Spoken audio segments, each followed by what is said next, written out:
One of them brandished his club. "You don't show it the right way, we'll knock your teeth down your stinking throat." A gray-uniformed policeman strolled up the street. "Officer!" the man from the luggage shop called, holding out his hands in appeal. But he got no help from the cop. The fellow wore an enamel-work party flag pin on his left lapel. He nodded to the stalwarts, said, "Freedom," and went on his way. "You see, you dumb bastard," said the stalwart with the upraised club. "This is how things are. You better go along or you'll be real sorry. Now, are you going to buy yourself a flag and put it up, or are you going to be real sorry?"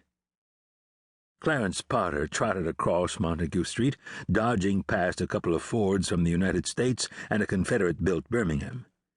"Why don't you boys pick on somebody your own size?" he said pleasantly, stowing his glasses in the inside pocket of his tweed jacket.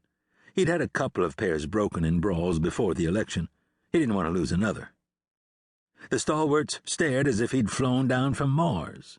Finally, one of them said, "Why don't you keep your nose out of other people's business, buddy? You won't get busted that way." In normal times, in civilized times, a swarm of people would have gathered to back Potter against the ruffians. But they were ruffians whose party had just won the election. He stood alone with Donovan. Other men on the street hurried by with heads down and eyes averted. Whatever happened, they wanted no part of it. When Potter showed no sign of disappearing, the second ruffian raised his club, too. "All right, asshole, you asked for it, and I'm going to give it to you," he said. He and his friend were bruisers. Potter didn't doubt they were brave enough. During the presidential campaign, they'd have tangled with tougher foes than an aging man who ran a luggage store. But they knew only what bruisers knew. They weren't old enough to have fought in the war. He had. He'd learned from experts. Without warning, without tipping off what he was going to do by glance or waist motion, he lashed out and kicked the closer one in the crotch. The other one shouted and swung his bludgeon. It hissed over Potter's head. He hit the stalwart in the pit of the stomach. Wind knocked out of him, the man folded up like his friend. The only difference was he clutched a different part of himself. Potter didn't believe in wasting a fair fight on Freedom Party men. They wouldn't have done it for him. He kicked each of them in the face.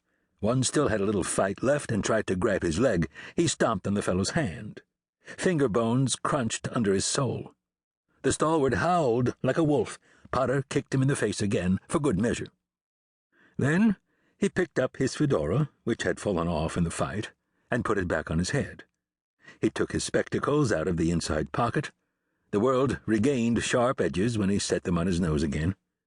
He tipped the fedora to Donovan, who stared at him out of enormous eyes. "You ought to sweep this garbage into the gutter," he said, pointing to the Freedom Party men. The one he'd kicked twice lay still. His nose would never be the same. The other one writhed and moaned and held on to himself in a way that would have been obscene if it weren't so obviously filled with pain. "Who the dickens are you?" Donovan had to try twice before any words came out. "You don't need to know that." Serving in intelligence had taught Potter not to say more than he had to. You never could tell when opening your big mouth would come back to haunt you. Working as a private investigator, which he'd done since the war, only drove the lesson home. "But," the older man still gaped, "you handled them punks like they was nothing." "They are nothing, the worst kind of nothing." Potter touched the brim of his hat again. "See you." He walked off at a brisk pace. That cop was liable to come back.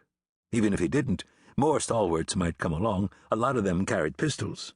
Potter had one too, but he didn't want anything to do with a shootout. You couldn't hope to outsmart a bullet. He turned several corners in quick succession, going right or left at random. After 5 minutes or so, he decided he was out of trouble and slowed down to look around and see where he was.